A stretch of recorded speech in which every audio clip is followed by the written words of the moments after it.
Así, ¿estamos listos, va? ¿Ya estamos listos, hermanos? ¿Sí? Qué bueno. Si me ayudan no sé si hay alguien afuera, a avisarles que ya vamos a comenzar para que estén aquí. Gracias al Señor por su misericordia que nos muestra cada día, ¿verdad? Sí, Él nos da su favor, su gracia, su palabra. Él es fiel todo el tiempo. Así que yo le invito que juntos comencemos este tiempo. ¿Cómo lo puedo decir? Orando al Señor, ¿no? Concentrados en por quién estamos aquí, qué es lo que venimos a hacer, que es estar con el Señor, ¿cierto? No venimos a buscar otra cosa, ¿cierto? Nuestro deleite es el Señor, nuestro deseo es, claro, la coinonía, la comunión entre unos con otros, pero lo principal, el Señor. Buscarle, adorarle, orar a Él, bendecir su nombre, y Él nos bendice con su presencia, con su paz, con su gracia. Y qué hermoso es nuestro Señor. Tantas bendiciones, ¿no? Y no tanto las bendiciones terrenales, que son solo añadiduras, sino todo lo que Él ha hecho por nosotros, que nos ha dado una nueva creación, nos ha hecho nuevas criaturas, nos ha hecho nacer de Él. Somos sus hijos, consagrados para Él, para adorarle, para deleitarnos en Él. Eres tan maravilloso, Señor. Ore junto conmigo, cada uno de ustedes, con el Señor. Señor, hay tanto por lo cual agradecerte. Levantamos nuestra voz a ti en adoración, en gratitud, Señor, por quien tú eres, lo que hiciste por nosotros, la nueva vida que nos diste. Gracias, Señor, por habernos hecho libres de la esclavitud del pecado y nos has hecho tuyos, Señor. Y ahora podemos adorarte con libertad, levantar nuestra voz a ti en alabanza, en gratitud, en adoración, Señor, por quien tú eres, Jesús. Gracias, Señor, te queremos dar la gloria, la honra, la alabanza con nuestras vidas, Señor, no solamente con nuestro canto el miércoles o el domingo, sino con nuestra vida entera, todos los días. Gracias, Señor, por estar con nosotros. Gracias, Señor, por darnos tanto de ti, Señor. Te alabamos, Señor. Te alabamos y te damos gracias. Gracias, Señor. Gracias, Señor.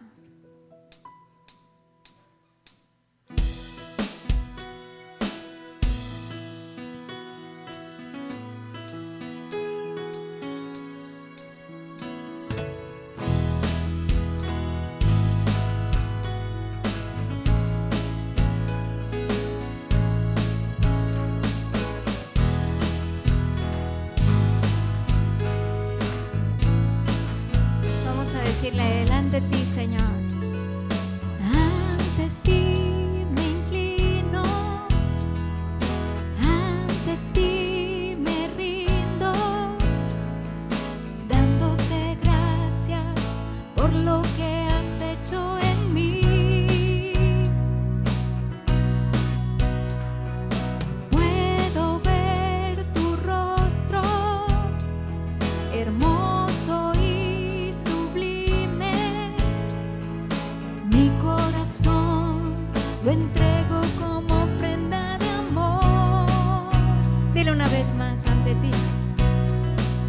Ante ti me inclino, ante ti, Señor. Me rindo, dándote gracias por lo que has hecho en mí.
aplauso a Él. Señor, gracias porque tu gracia, tu poder nos sostiene, Señor, y nos ayuda a vivir agradándote a ti.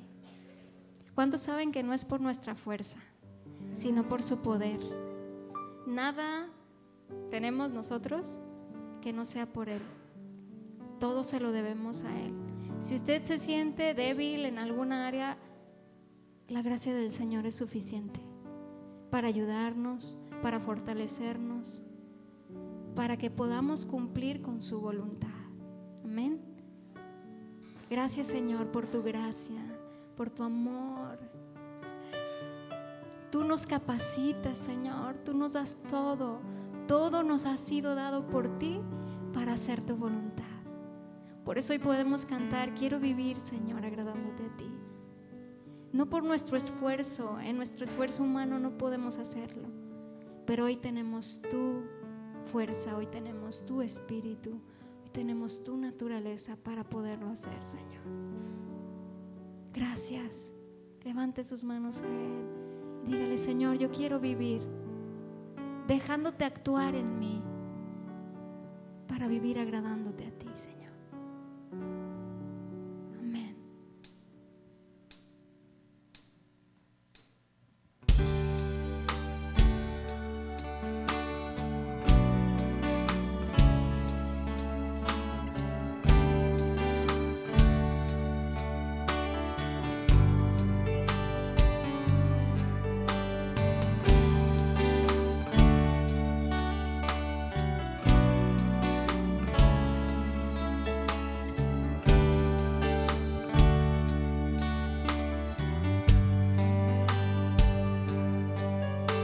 Quiero vivir, Señor, agradándote a ti.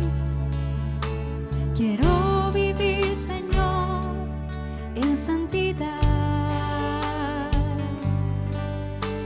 y que en mi caminar yo viva con temor.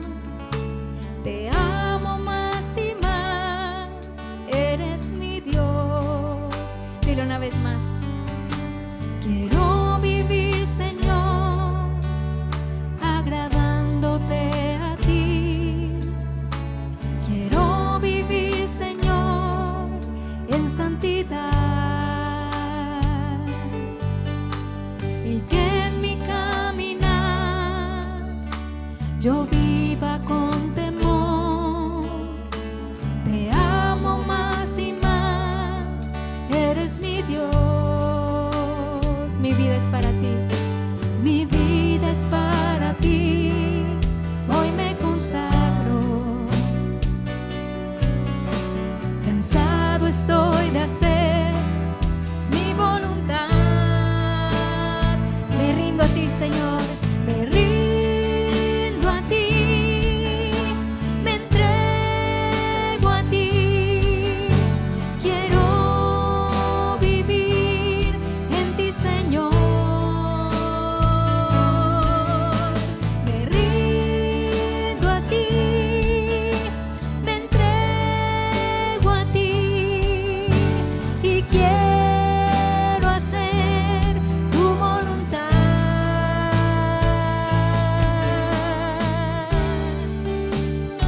Nos rendimos a ti, Señor. Solo tú puedes hacer tu obra en mí. Yo quiero vivirte a ti, quiero agradarte a ti.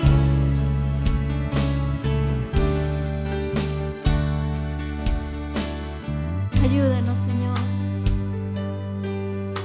Quiero vivir, Señor, agradándote a ti. Quiero vivir, Señor, en santidad, y que en mi caminar yo viva con temor. Te amo más y más, eres mi Dios. Mi vida es para ti, mi vida es para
Tomaré mi cruz, te seguiré, Jesús.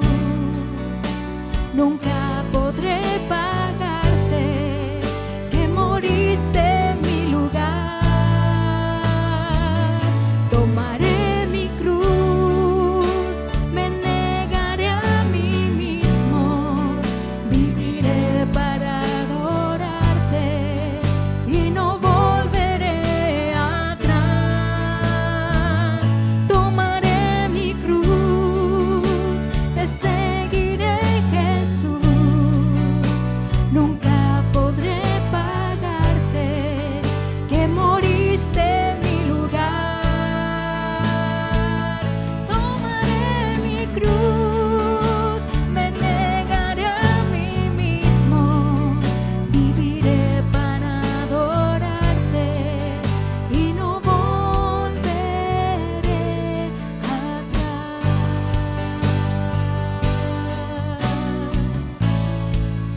Y no volveré atrás.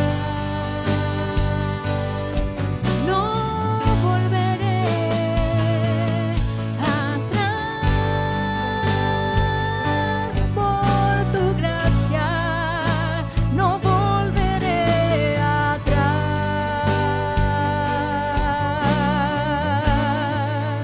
Y no volveré atrás.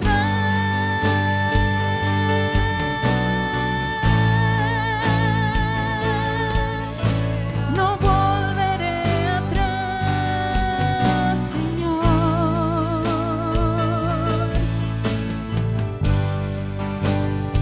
No volveré atrás.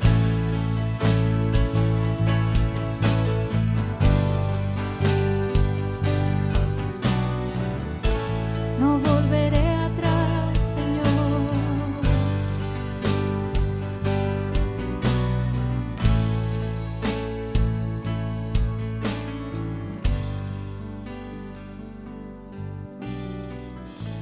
No volveré atrás, Señor.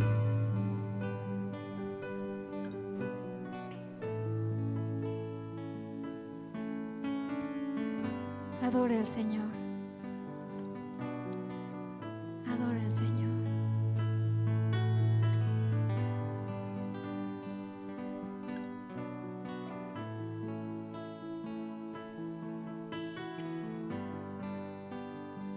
Adore al Señor.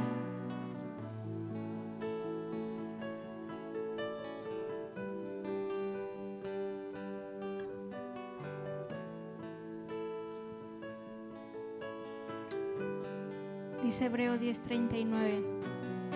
Hebreos 10:39. Pero nosotros no somos de los que retroceden para perdición, sino de los que tienen fe. Diga conmigo, tienen fe para la preservación del alma. ¿Cómo está nuestra fe?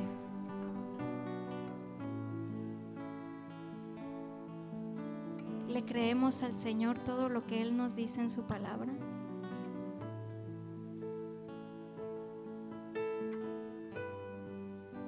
Nosotros no somos de los que retroceden para perdición.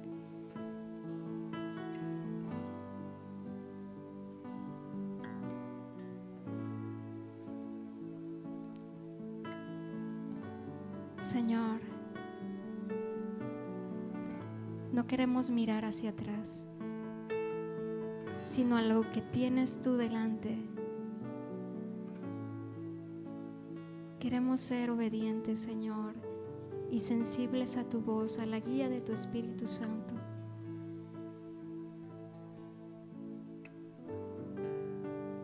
Darte respuesta, Señor.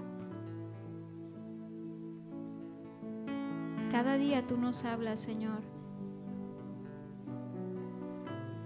y esperas de nosotros una respuesta.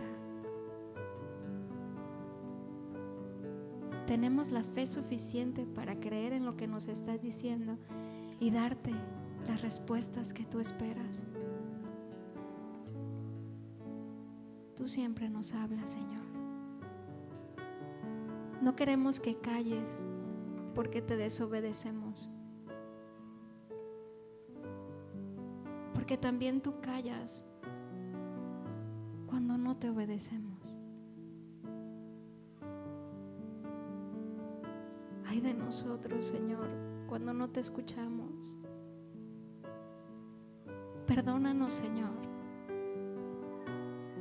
si tú nos has hablado y nosotros no hemos obedecido.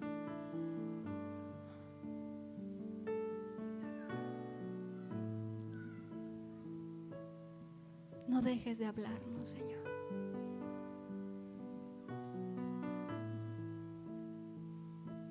No dejes de insistirnos, Señor, por amor de tu nombre y para tu gloria.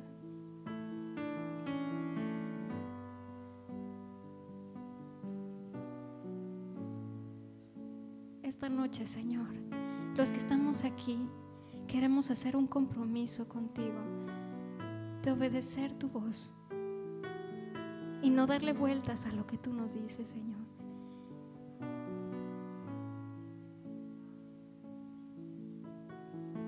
Obedecer cada día. Lo más pequeño que pudiera ser para nosotros, obedecerlo, Señor.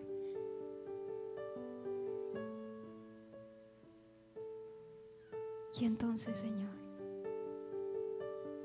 tú nos llevarás a obedecerte en cosas más grandes. Pero si lo pequeño no lo obedecemos, si no somos fieles en lo poco, ¿cómo te obedeceremos en cosas mayores?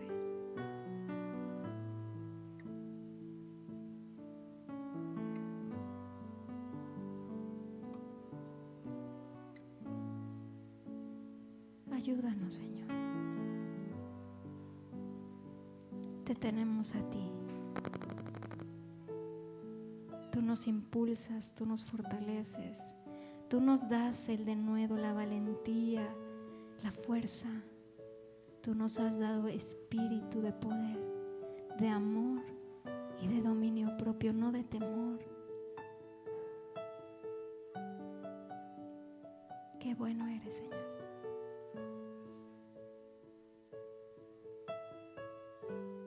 Queremos obedecerte.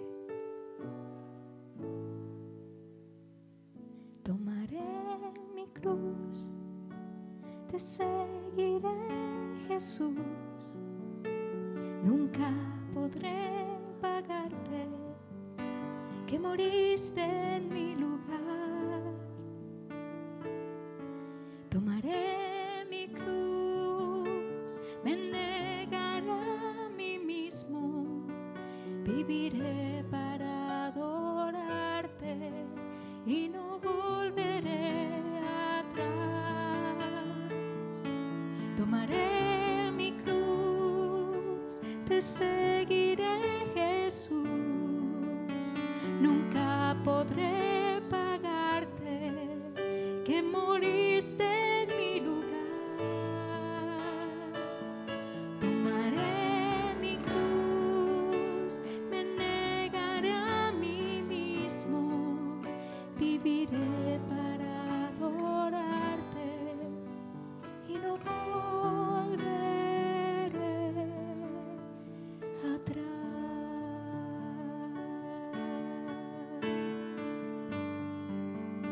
Gracias, Señor.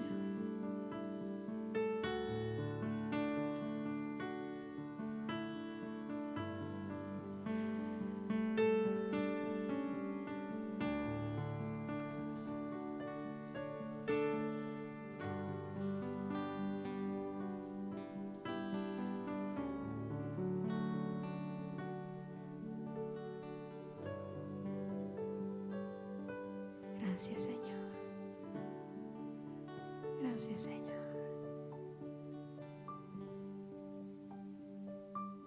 Gracias, Señor. Gracias, Señor. Amén. Pues mi hermano, vamos a prepararnos para la palabra. Amén.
Buenas noches a todos, bienvenidos todos, qué bueno verles aquí, qué bueno que no se la pintearon. Pues como saben, nuestro pastor y Carlitos y Bogdan están en Guadalajara para el desafío del ministerio y pues nos tocó esta vez estar acá por la gracia de Dios, ¿no? Vamos a orar, ¿sí? Antes de empezar, yo le pido que ore por mí, que Dios me dé gracia y yo oraré por usted para que reciba con alegría la palabra de Dios. Padre, gracias Señor Dios, te damos en esta noche, gracias Padre porque hasta el día de hoy tú, Señor Dios, has sido bueno, has sido misericordioso, Señor, y te has mostrado como quien tú eres, un Dios bueno, grande, misericordioso, Señor, que por tu gracia y tu misericordia hemos llegado hasta este día, Señor, y podemos decir y atestiguar que tú has sido bueno, Señor Dios, por tu gracia, Señor, gracias, Padre, gracias, te pedimos que nos ayudes, que me des la gracia, Señor, que me capacites, Dios, para hablar tu mensaje, Señor, y a mis hermanos, Señor, pon en ellos corazón dispuesto para recibirla, Señor Dios. Gracias, bendito Dios, te damos a ti toda la gloria, toda la alabanza y todo el honor a ti, porque solo tú eres digno, Señor, en nombre de Jesús. Amén. Muy bien. Bien, pueden pasar por favor los niños de 2 a 5 años. 2 a 5 años pueden pasar al salón a clase. Adelante. Muy bien. Vayan abriendo su Biblia por favor ahí en 2 de Corintios. Vamos a seguir con la serie de la segunda carta a los Corintios, un mensaje de consuelo y desafío. Si por favor pueden abrir su Biblia ahí. Segunda carta a los Corintios es una carta bastante profunda, bastante compleja también, como vimos en temas pasados que nos exponía el pastor. Es una carta que se piensa que es compuesta por otras cartas, entonces es un poco difícil de bosquejar, pero es muy, muy profunda, muy rica. De verdad, si no tuviéramos primera y segunda a los Corintios, ignoraríamos muchas cosas, muchas cuestiones de la iglesia y de nosotros como creyentes. Vamos a ir ahí entonces a segunda a los Corintios y veíamos esta carta, la segunda carta a los Corintios, que no es la segunda que escribió Pablo, se sabe que escribió otras anteriormente. Pero bueno, Pablo visitó Corinto en su segundo viaje misionero, entre el 50 y el 55 después de Cristo, y estuvo ahí por un promedio de 1 año y medio más o menos en Corinto. Y Corinto era una provincia griega controlada por Roma, una importante ciudad portuaria situada en una península, y estaba en un istmo, que es una parte muy muy delgadita de una península, por lo cual era pues de bastante importancia este puerto, porque tenía 2 puertos, uno del lado del mar Egeo y otro del mar Mediterráneo. Sí, bueno, parte del mar Mediterráneo y todo, pero conectaba Roma con el resto del mundo antiguo. Entonces era una provincia, una ciudad portuaria muy muy importante, muy próspera y muy cosmopolita, de alrededor de 700,000 personas. Pero pues debido a esto rápidamente fijó el estándar para la inmoralidad y la vida licenciosa. Entonces Pablo, después de su visita, escribe las primeras cartas para corregir el comportamiento de la iglesia por diversos males, ya estudiamos la primera carta, y por divisiones graves en la iglesia. Ahí está la serie, pueden escucharla, está muy muy interesante. Entonces esta segunda carta, bueno, llamada la segunda carta, que se sabe que hay otras anteriormente, se escribió solamente unos meses después de la primera carta, después de su segunda visita a Macedonia, que se menciona ahí en Hechos 23, y después de que Tito le diera un informe de la reacción de los corintios a esa primera carta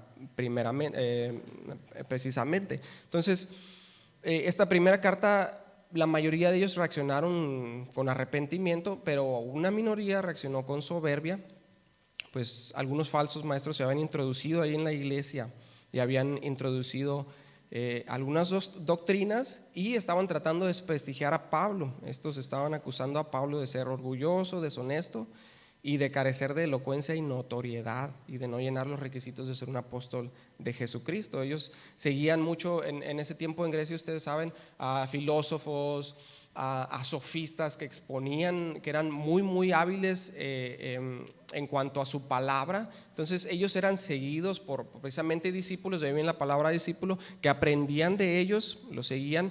Y el estar con uno de estos filósofos pues les daba como un prestigio o cierto estatus en la sociedad, ¿sí? Entonces el hecho de que ellos siguieran a Apolos, que era muy hábil en la palabra, que siguieran a Pedro, que era un principal en la iglesia, pues ellos sentían que les daba cierta notoriedad, ¿no? Entonces, pero Pablo no pensaba que esto fuera importante, sino que la palabra de Dios precisamente para edificación de la iglesia. Entonces ellos pues lo rechazaron por esto y por lo que él escribió en su primera carta. Entonces esta segunda carta, Pablo empieza pues se ve forzado ahora sí que a defenderse, y es una carta muy intensa y deja ver los sentimientos y aspiraciones de Pablo y su amor por la iglesia. Entonces él se ve forzado a defenderse y expone muy detalladamente su carrera y algunas de las pruebas que él soporta al servicio de Cristo. Esto lo vimos en las enseñanzas pasadas, incluyendo el aguijón en la carne, que más adelante vamos a analizar, y habla del gozo en la generosidad con los hermanos, y por último defiende la validez de su llamado apostólico y su llamado de Dios. Ellos decían que él no era apóstol. Vamos a ver un poco más adelante. Pero esta carta también tiene el propósito de consolar e instruir a los hermanos de Corinto, para elogiarlos y para completar el trabajo que ya había empezado. Entonces vimos en enseñanzas pasadas, el pastor nos hablaba acerca de los sufrimientos de Cristo, ahí en los versículos del 1 al 7, 2 Corintios 1 al 7, los sufrimientos de Cristo, de los sufrimientos del que sirve a Dios y del consuelo de Dios, y cómo esto, el sufrir y ser consolados por Dios, nos capacita para servir mejor a Dios y poder consolar a otros de la misma manera que Dios nos consuela a nosotros.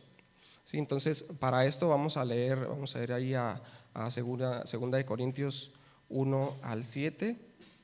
Si me siguen ahí por favor en su Biblia, dice rápidamente: Pablo, apóstol de Jesucristo por la voluntad de Dios, y el hermano Timoteo, a la iglesia de Dios que está en Corinto, con todos los santos que están en toda Acaya, gracia y paz a vosotros, de Dios nuestro Padre y del Señor Jesucristo. Bendito sea el Dios y Padre de nuestro Señor Jesucristo, Padre de misericordias y Dios de toda consolación, el cual nos consuela en todas nuestras tribulaciones, para que podamos también consolar a los que están en cualquier tribulación por medio de la consolación con que nosotros somos consolados por Dios. Porque de la manera que abundan en nosotros las aflicciones de Cristo, así abunda también por el mismo Cristo nuestra consolación.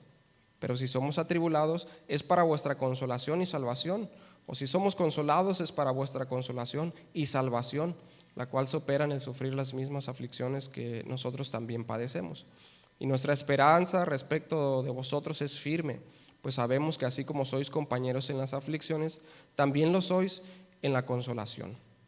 Y quiero ahí hacer énfasis en el versículo 3, por lo que vamos a analizar el día de hoy. Dice: bendito sea el Dios y Padre de nuestro Señor Jesucristo, Padre de misericordias y Dios de toda consolación. Aquí está esta bienaventuranza o esta bendición que dice: bendito sea el Dios y Padre de nuestro Señor Jesucristo. Pablo está adorando a Dios por lo que se va a exponer enseguida, ¿sí? Y precisamente nos está hablando acerca de los sufrimientos. Entonces hoy vamos a analizar de los versículos 8 en adelante. Se los voy a leer en la Nueva Biblia de las Américas, un poquito más clara, también literal, pero más clara. Dice: porque no queremos que ignoren, hermanos, acerca de nuestra aflicción sufrida en Asia, porque fuimos abrumados sobremanera, más allá de nuestras fuerzas, de modo que hasta perdimos la esperanza de salir con vida. De hecho, dentro de nosotros mismos ya teníamos la sentencia de muerte, a fin de que no confiáramos en nosotros mismos, sino en Dios que resucita a los muertos, el cual nos libró de tan gran peligro de muerte y nos librará, y en quien hemos puesto nuestra esperanza de que Él aún nos ha de librar.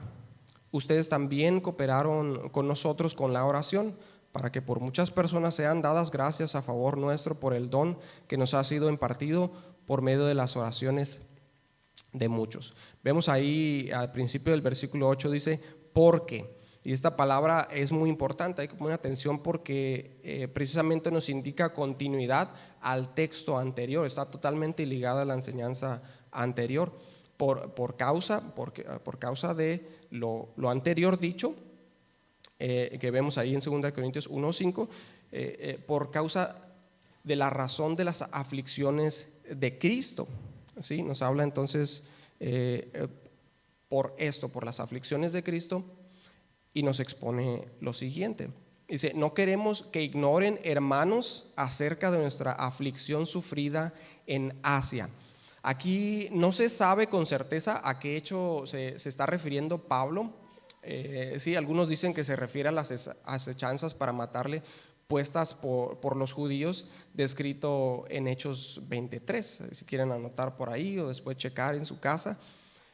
Otros dicen que se refiere a la insurrección empezada por Demetrio en Éfeso, si se recuerdan ahí en Hechos 19:23 nos habla de esto, o a su batallar con fieras en Éfeso, 1 Corintios 15:32, o incluso hay quienes piensan que ese texto no se refiere que se refiere a un hecho no documentado en la historia de Pablo, o a todas las anteriores. En realidad no se sabe ¿sí? a qué hecho se está refiriendo aquí Pablo, pero lo importante resaltar aquí es esto, ¿sí? La palabra de Dios no se le escapa nada, ¿sí? Es perfecta y nos hace ver lo importante, ¿no? Y es esto, a continuación, dice ahí en el versículo 8b, dice, porque fuimos abrumados sobremanera más allá de nuestras fuerzas, de modo que hasta perdimos la esperanza de salir con vida.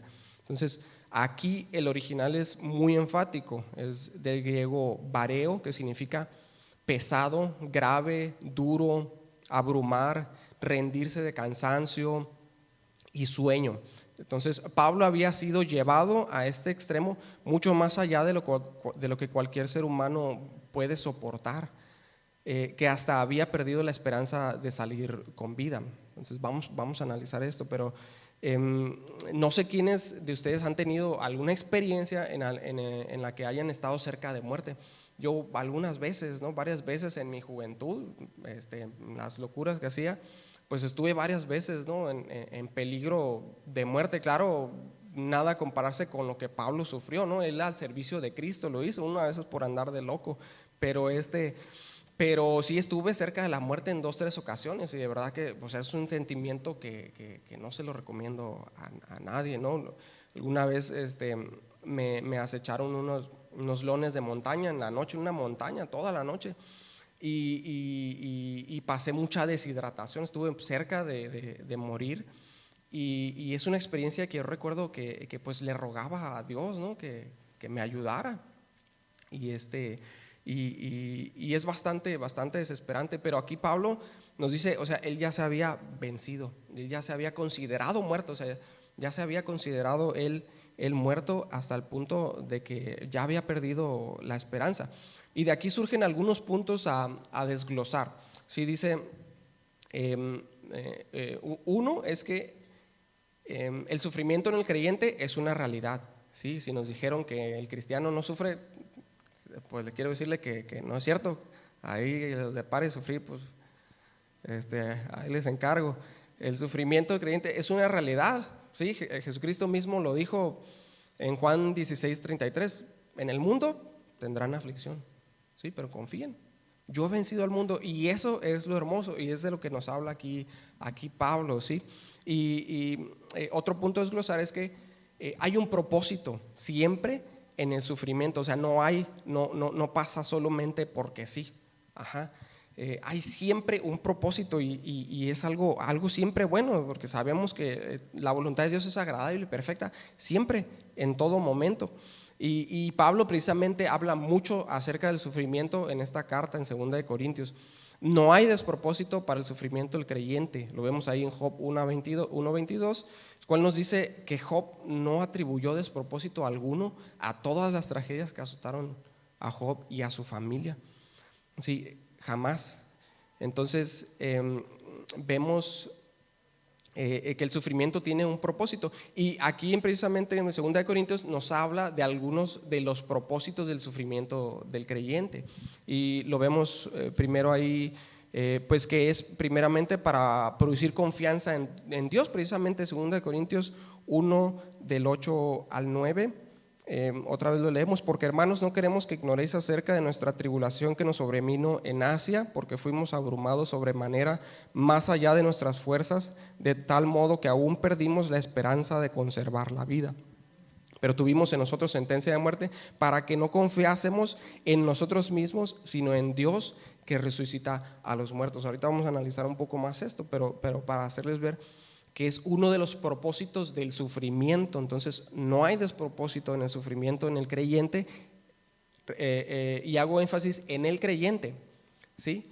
Porque fuera de Cristo, pues ahí sí no hay esperanza, ¿verdad? No hay esperanza, pero sí, en el cristiano, en el creyente, hay un propósito, hay esperanza, hay un propósito detrás de todo.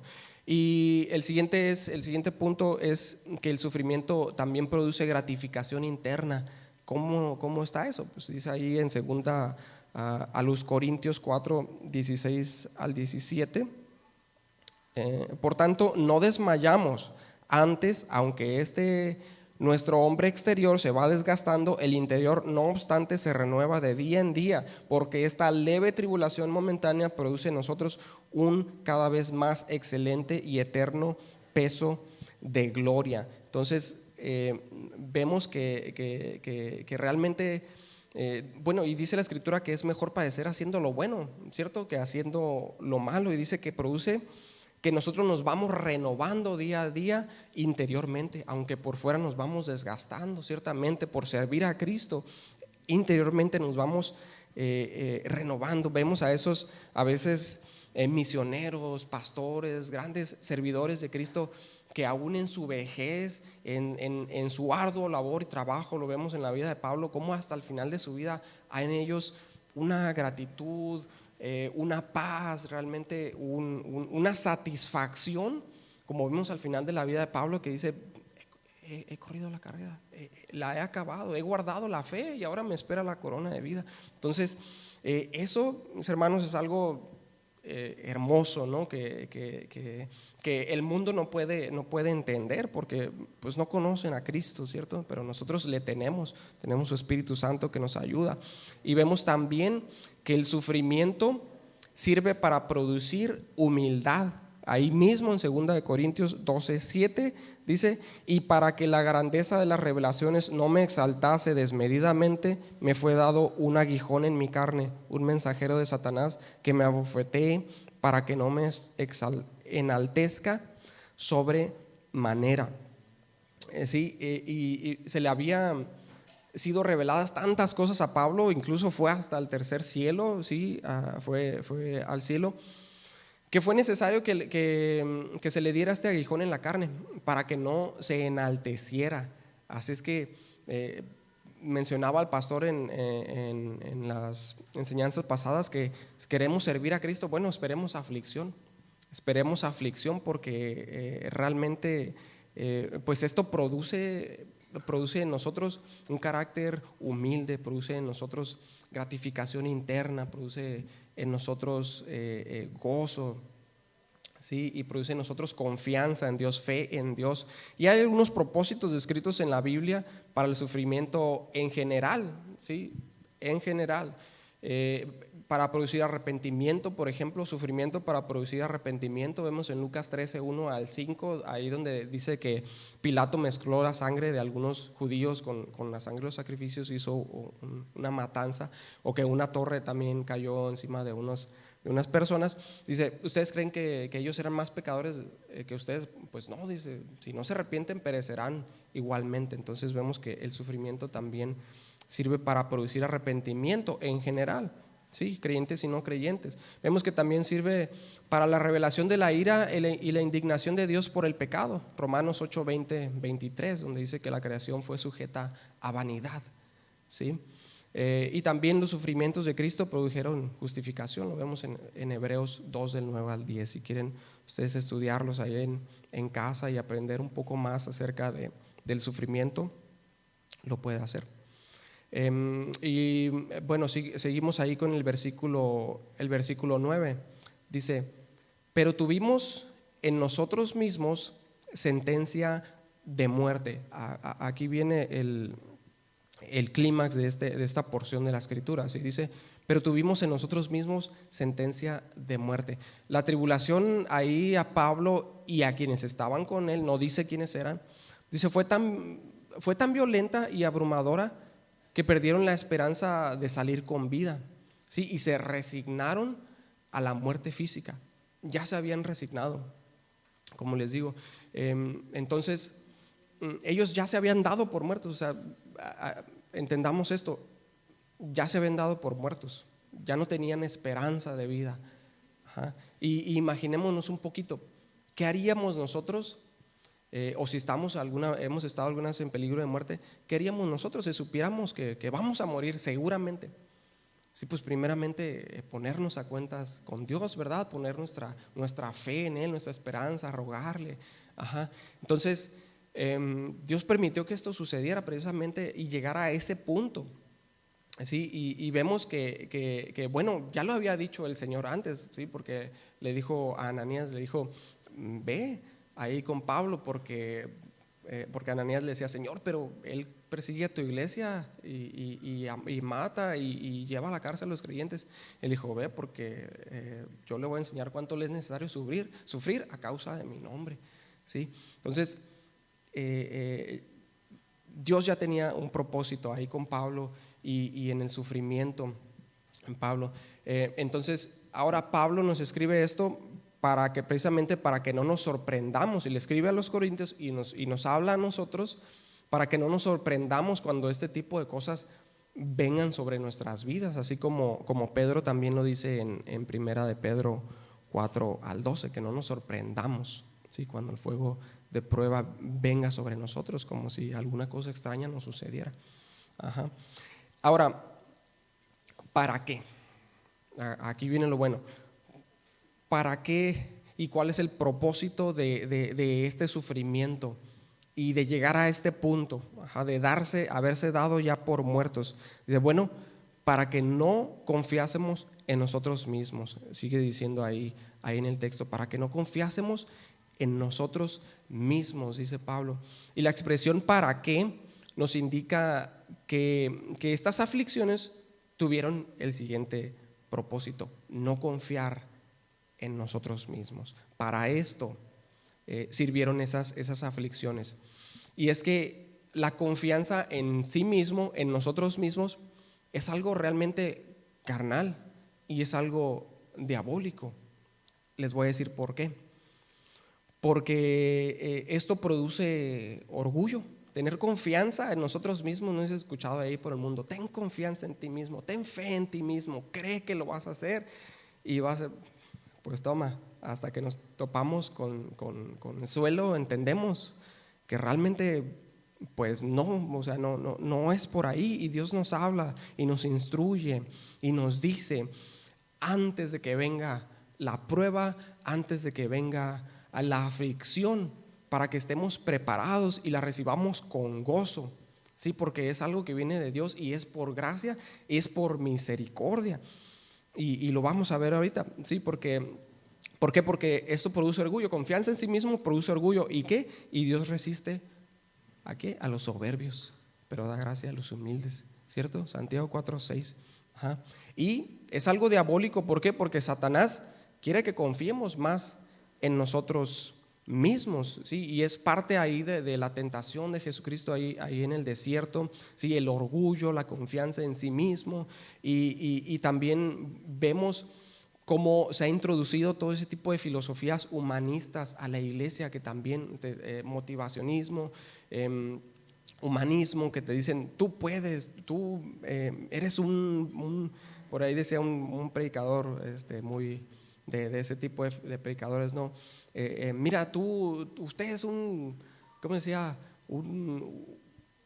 Un vencedor, decía, usted es un ganador, usted es un campeón sí, y todo ese tipo de cosas realmente, pues sí, son cosas diabólicas, porque el diablo quiere que confiemos más en nosotros mismos, y esto se ha infiltrado mucho en la iglesia el día de hoy, y se ha ignorado, se ha quitado lo que realmente importa, la palabra de Dios.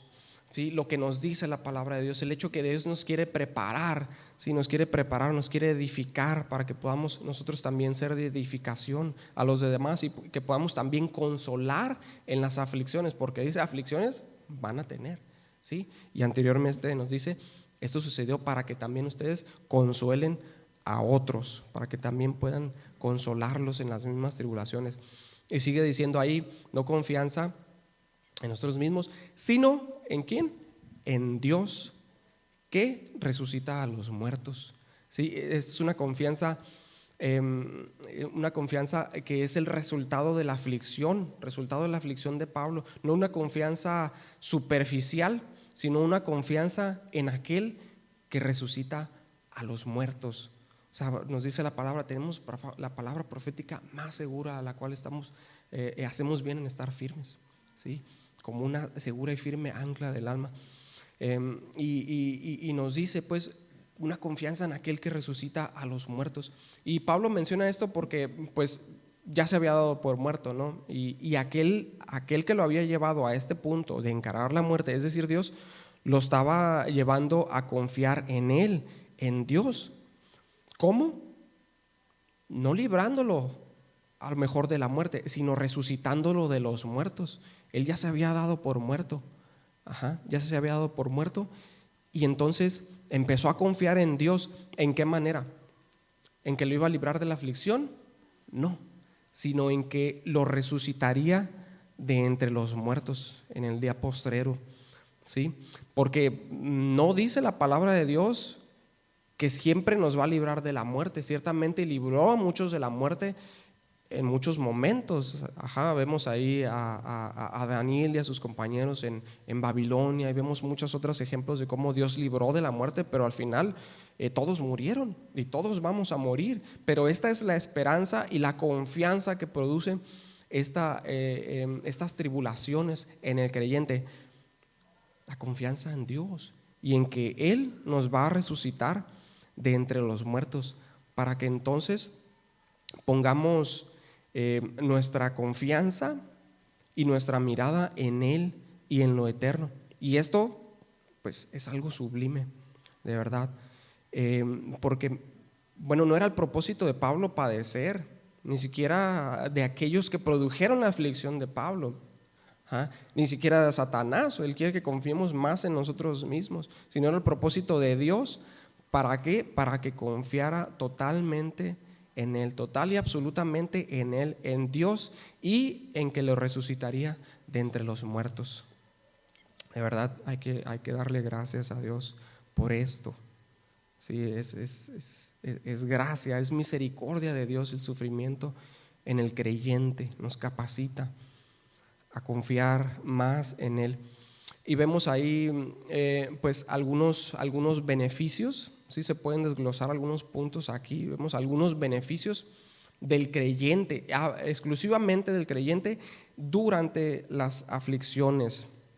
O sea, en Romanos 5, del 3 al 5, se los voy a leer rapidito. Dice, y no solo esto, sino que también nos gloriamos en las tribulaciones, sabiendo que la tribulación produce paciencia, y la paciencia prueba, y la prueba esperanza, y la esperanza no avergüenza, porque el amor de Dios ha sido derramado en nuestros corazones por el Espíritu Santo que nos fue dado.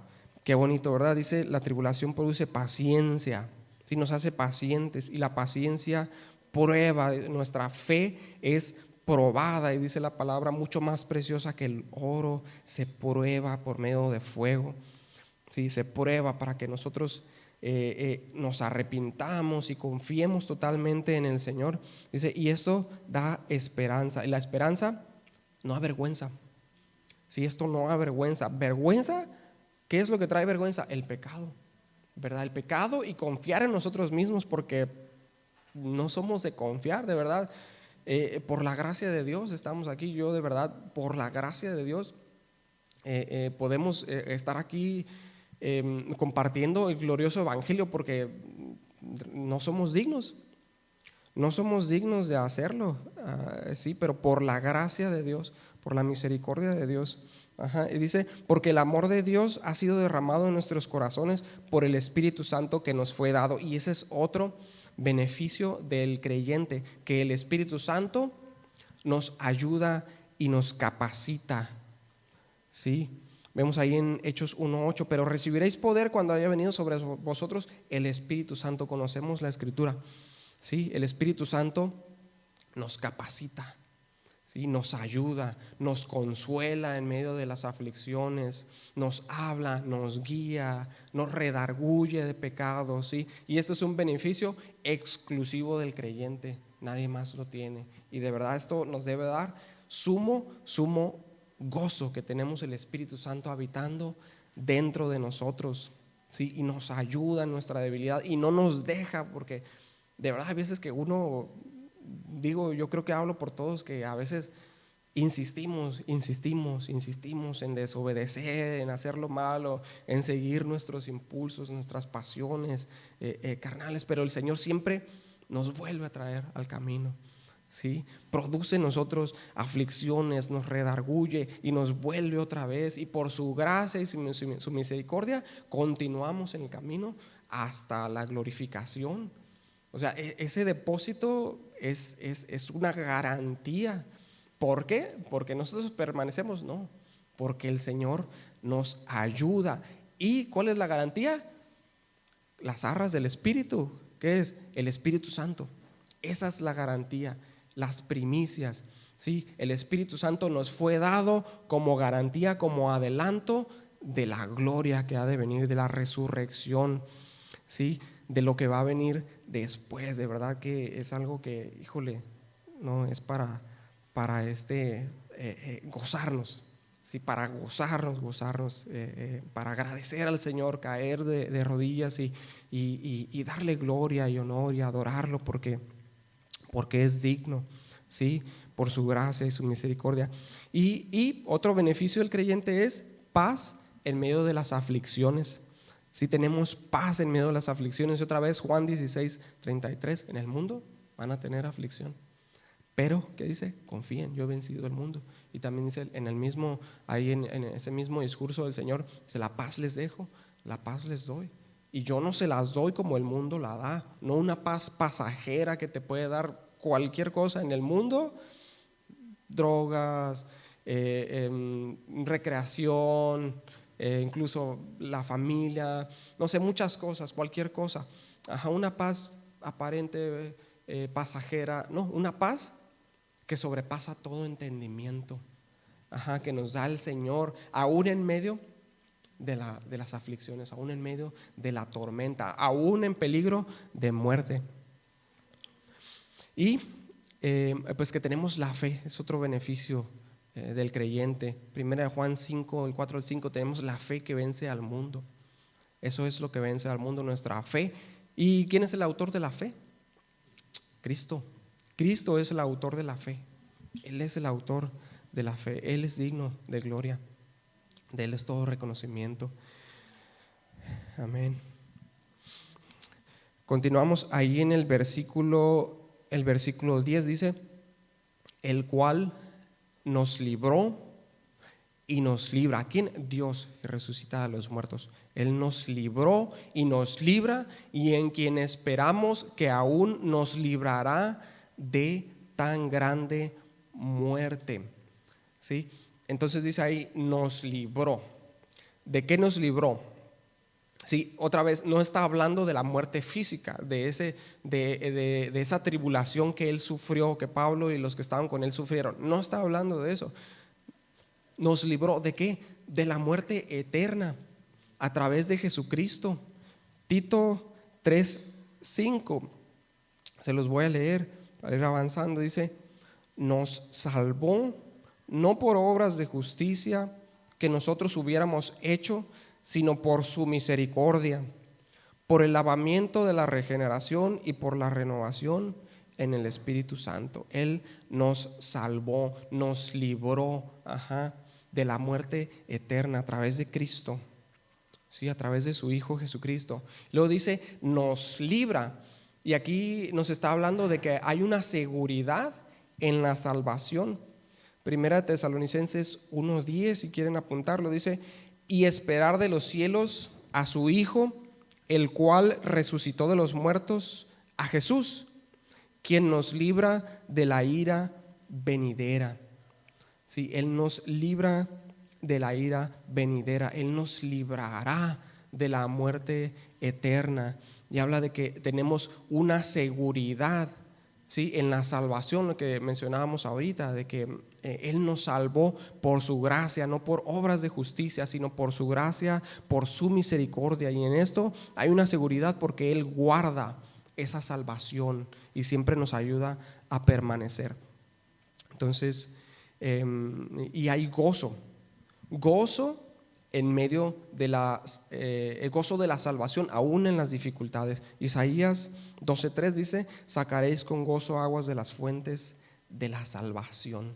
¿Sí? El gozo de la salvación. Por eso cuando David pecó, ahí vemos en Salmo 53, que cuando David pecó dice: Señor, perdóname, ayúdame, ¿sí? Lávame, límpiame de mi maldad, y entonces dice: volveré a tener el gozo, devuélveme el gozo de la salvación. No había perdido la salvación, ¿sí? Porque la salvación es por gracia, aun cuando pecamos, pero él ya no tenía el gozo de la salvación, sino aflicción en su alma por su pecado, ¿sí? Entonces dice: devuélveme el gozo de la salvación. Hay gozo en la salvación. Esa es, algunos predicadores de antaño, decían que ese es el cielo en la tierra, ¿sí? La salvación es el cielo en la tierra. Esa esperanza de que nosotros somos salvos es lo que nos da a nosotros ese gozo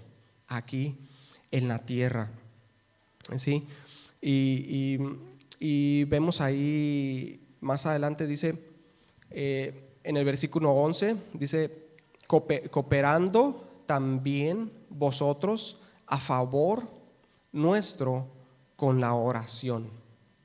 Sí, aquí el original da un poco más de sentido.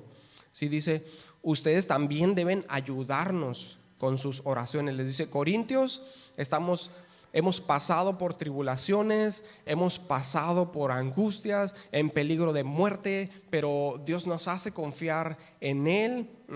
Es el fruto de nuestra aflicción, que nosotros confiemos en Él aún más, que nos resucita de entre los muertos. Y ustedes también deben ayudarnos con sus oraciones. Aquí Pablo quiere y está pidiendo la ayuda en oración de los creyentes corintios, y ahorita vamos a ver, está totalmente conectado a lo que está diciendo.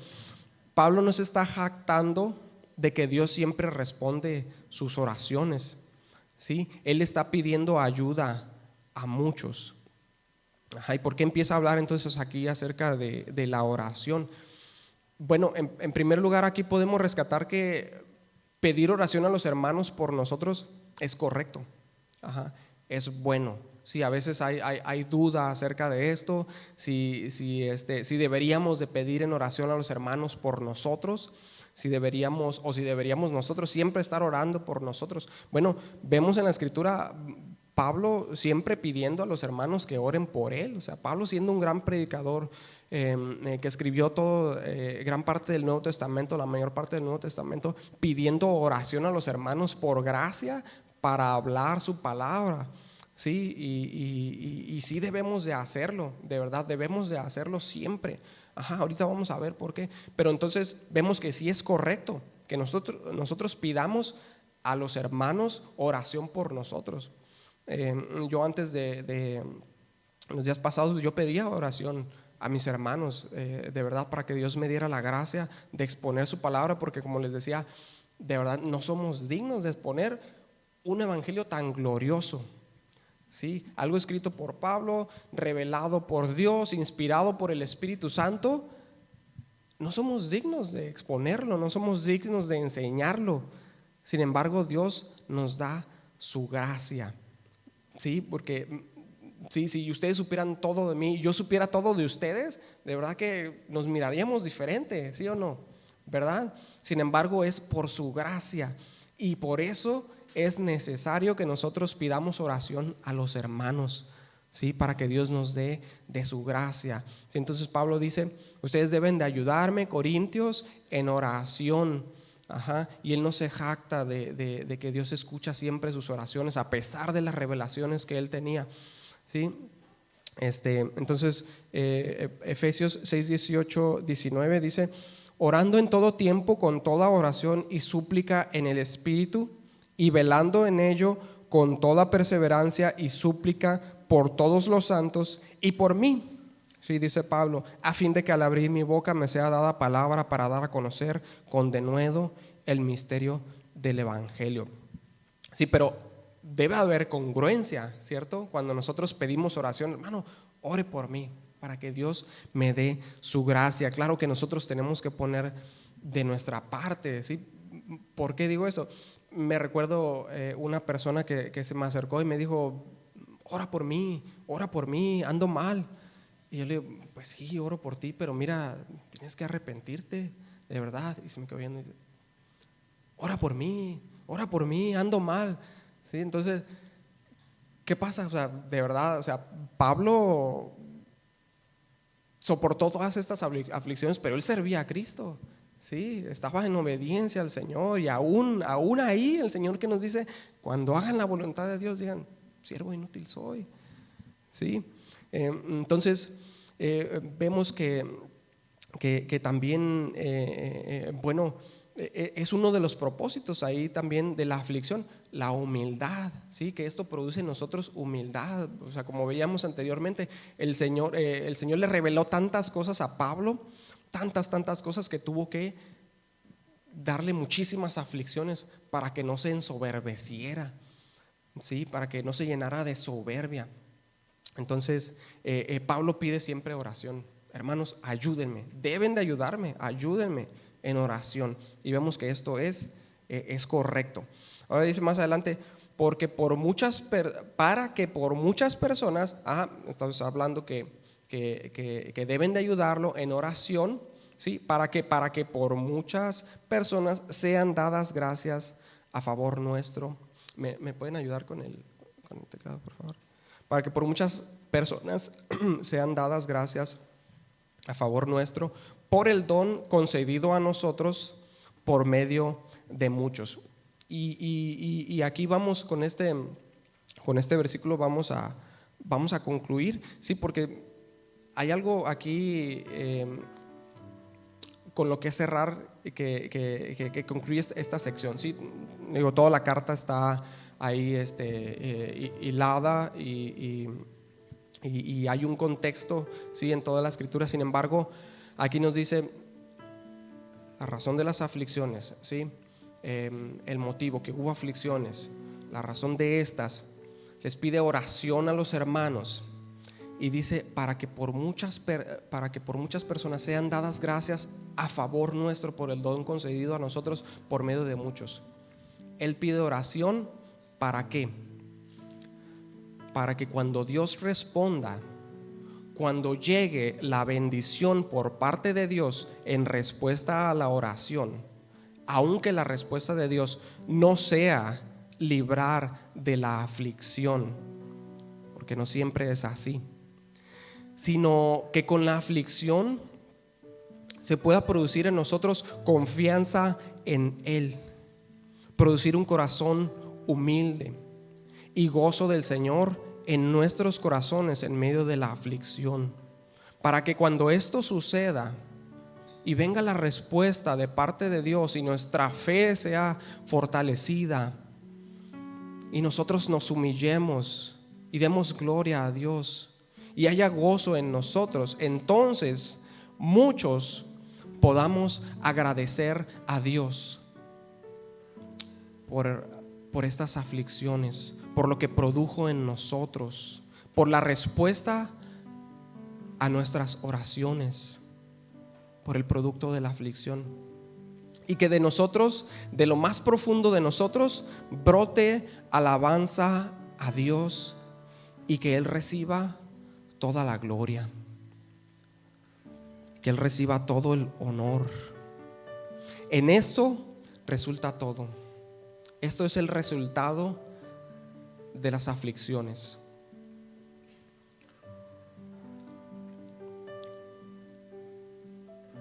La gloria a Dios, que Él siempre reciba la gloria, que nosotros podamos humillarnos y reconocer que el Señor libra de la muerte eterna, que Él resucita de los muertos, que tenemos salvación y que Él produce en nosotros gozo, que Él nos ayuda en nuestras debilidades, que su Espíritu Santo nos fortalece y nos consuela para que podamos consolar a otros.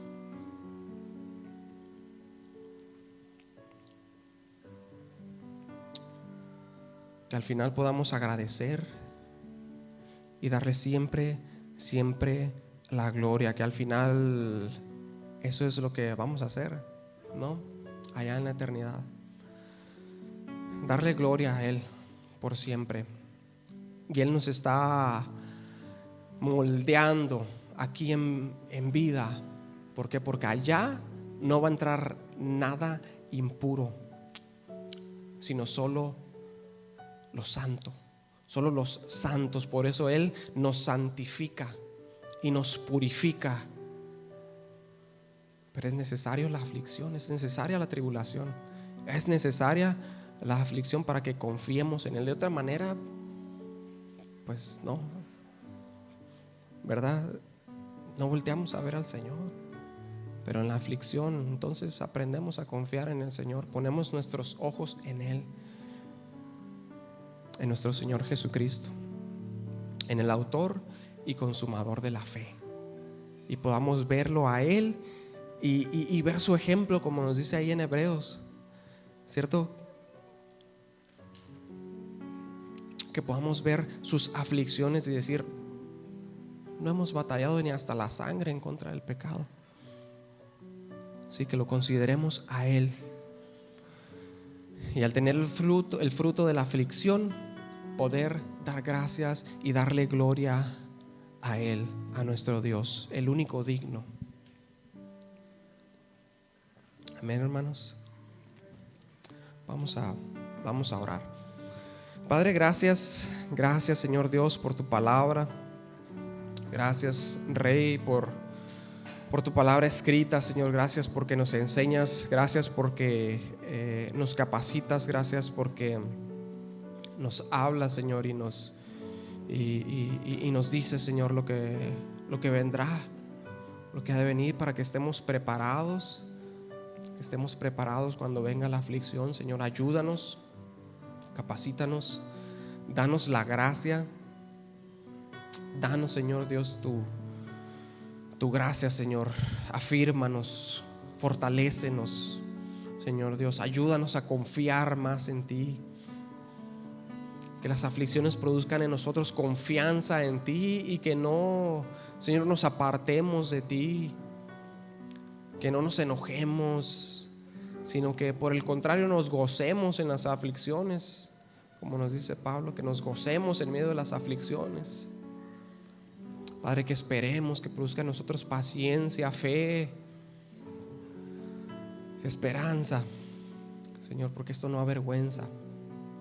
Gracias, bendito Dios, porque podemos confiar que esa aflicción, Señor, va a obrar para bien en nuestras vidas. Gracias, bendito Rey. Ayúdanos, Padre, a enfrentarla, Señor, con sabiduría. Purifícanos día a día, porque sabemos que tu venida está pronto, que tú estás a la puerta, que tu venida está cerca. Ayúdanos, Padre, no nos dejes desviarnos de tus caminos. Padre, ayúdanos a mantener nuestra lámpara siempre llena de aceite, para que podamos, Padre, Señor, recibirte, estar preparados, Señor, siempre para tu venida. Gracias, Padre. Ayúdanos a orar unos por otros, Señor, a edificarnos unos a otros, Señor, a amarnos unos a otros, como tú lo has mandado. Gracias, bendito Dios. Toda la gloria es para ti. Toda la gloria es para ti. Gracias. Muchas gracias, Señor. Todo reconocimiento. Solo tú eres digno, Señor Dios. Gracias. En nombre de Jesús. Amén. Amén. Muy bien, hermanitos, pues estamos despedidos. Les recuerdo de nuestra reunión el domingo a las 11. Sí, aquí nos vemos, si Dios quiere. Vénganse a gozarse la presencia del Señor, descansen, váyanse con cuidado. Hay que orar, hay que estar orando por el pastor, por Bogdan y Carlitos, que están en Guadalajara. Hay que estar orando por ellos, sí, que Dios les dé gracia también y que puedan ser edificados también.